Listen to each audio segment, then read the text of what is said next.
turaza kuba turi kumwe na nyiricyubahiro Musenyeri Papias Musengamana, umwepiskopi wa Diocese ya Byumba, akaba ari nawe ushinzwe gutegura urugendo rwa Yubile cyangwa se ukurikirana ibyerekeranye na Yubile Kiliziya Gatolika mu Rwanda urimo.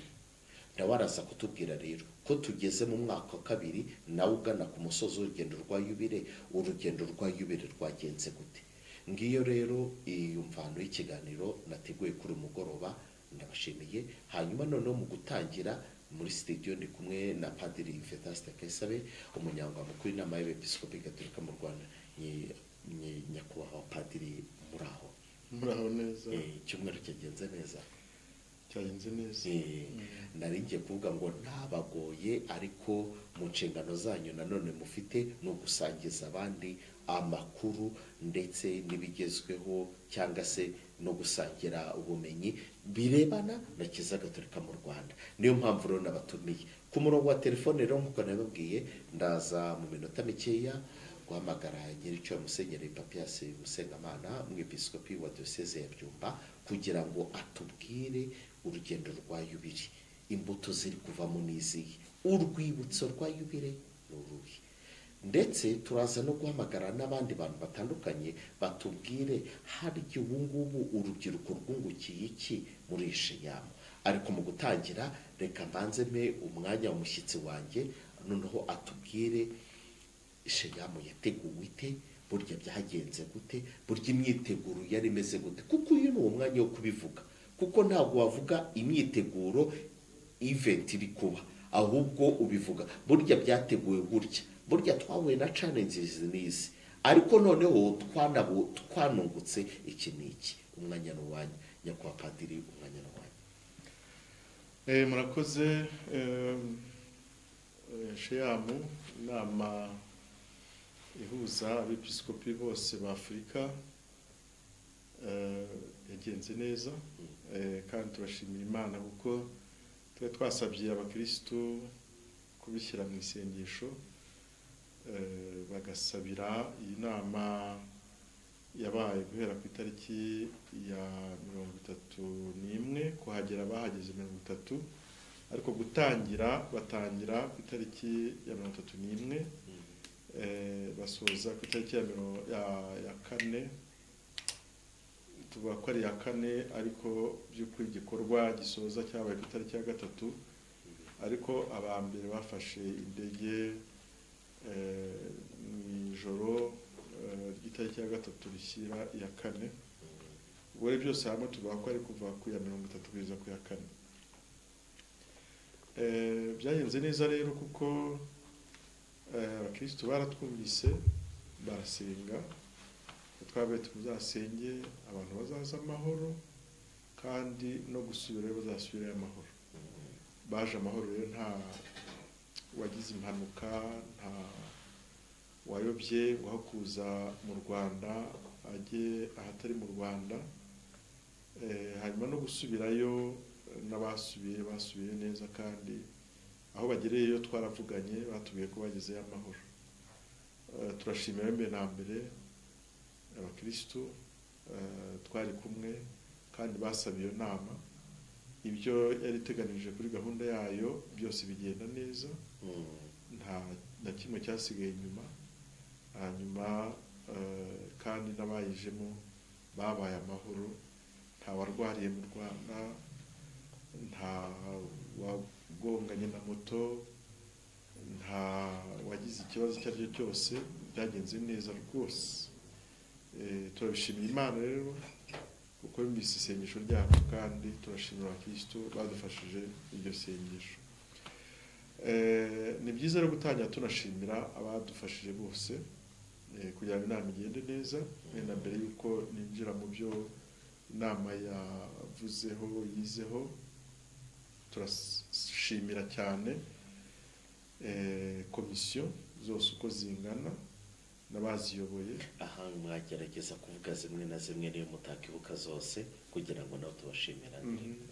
Komisiyo yambibutse yuko hari komisiyo ya coordination, no kuvuga ihuza ibikorwa. Hakabaho komisiyo ya protocole, no kuvuga yari ishinzwe kwakira abashyitsi no kubayobora. Hanyuma hakabaho komisiyo ya logistique ishinzwe kureba ibikenewe byose by'abashyitsi bakeneye, aho bajya bibagezayo, aho bazacumbika, ibyo bakenera bari aho bacumbika, iyo ni logistique. Hanyuma hakabaho komisiyo ya finance yari ishinzwe kureba umutungo uzakora ibyo byose. Hanyuma hakabaho komisiyo ya communication yari ishinzwe kureba uburyo ibikorerwa muri iyo nama bigera kuri benshi bashoboka, kandi n'uburyo iyo nama izagenda neza mu bijyanye n'amajwi n'amashusho. Hanyuma hakaba na komisiyo ya liturujia yari ishinzwe kureba ibijyanye na misa, masengesho y'abari bari muri iyo nama. Izo komisiyo rero bari baziyoboye n'abari bazigize bose bakoze ibishoboka byose bigenda neza, tukaba tubashimira. Turashimira rero abafatanyabikorwa benshi batandukanye. Buri mufatanyabikorwa wa mbere dufite ni leta y'u Rwanda, kuko abashyitsi barimo baza mu Rwanda, leta y'u Rwanda yatubaye hafi cyane, yewe duhereye umukuru w'igihugu. Umukuru w'igihugu yakiriye komite permanent ya komite ihoraho ya sheyamu, baganira neza, bamubwira ibyo tuzigaho, ibyo abepiskopi bazigaho, ibyo ibiri kuri gahunda ibizigwaho n'abagize iyo nama, n'uburyo inama igenda. Banamubwira uko bamerewe mu Rwanda. Umukuru w'igihugu nawe abagira inama, babwira yuko n'abazanezezwa no kumva ko yagenze neza, kandi bajya kubonana nawe aho byari bigeze byagendaga neza, nawe yari yishimiye uko iyo nama igenda neza. Nanababwira yuko mu bijyanye n'ibyakoze n'ibyafashije mu bijyanye n'umutungo, leta y'u Rwanda tubaye hafi nayo yaradutwerereye cyane. Bitwereka nyine yuko umuntu ufite urubanza agirwa n'abandi n'abafatanyabikorwa. Ibyo rero byose byarakunze. Hanyuma tukanashimira n'inzego zindi za leta, n'uvuga abo twafatanyije cyane cyane nko bijyanye no kwakira abashyitsi. Minisiteri y'Ububanyi n'Amahanga yadufashe cyane, duha abakozi bayo baradufasha kuva ku kibuga cy'indege kugeza aho abantu bagomba gucumbika. Hariho ikigo cy'igihugu gishinzwe iby'inama no gutegura ibikorwa bihuza abantu benshi, RCB, Rwanda Convention Board. Icyo kigo nacyo cyadufashije cyane, kiduha abantu twakoranye inama kenshi bakagenda kubera ko babimenyereye iby'inama, batwereka uburyo bikorwa rwose, ku buryo byarangije turi ikipe imwe, ubona utatandukanya aba leta n'aba kiliziya, kuko twari twinjiye mu mwuka umwe wo gukorera hamwe. Hanyuma convention center, aho inama yaberaga, batubaye hafi nabo. Tugashimira rero n'amadiyosezi yose uko ari 9 yose yatanze inkunga, ni nayo nini yatanzwe.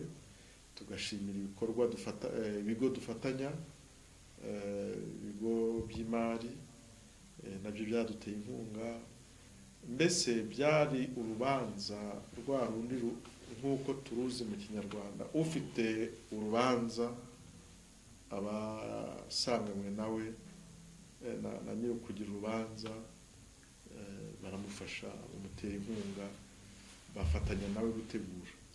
Abo rero nicyo twaheraho gushimira abo bose batandukanye, abo nibutse kuvuga nabo ntibutse, ariko abantu bose bakoze ibishoboka, imiryango imiryango y'abihaye Imana, hariho n'abaturukaga kure bakaturuka nka za Huye, za Butare, bakaza tukifatanya mu kwakira abashyitsi. Ubona ko ari igikorwa cya kiliziya n'igikorwa cy'igihugu.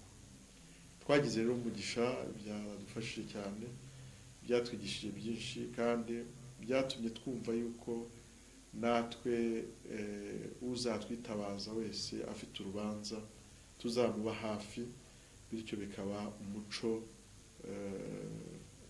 ukwiye guhabwa imbaraga, urasanzwe mu Rwanda ariko ukwiye no gushyirwamo imbaraga, uko twabibonye twebwe washyizwemo imbaraga, kandi twabonye uburyo abanyarwanda bafite imbaraga zo gukorera hamwe.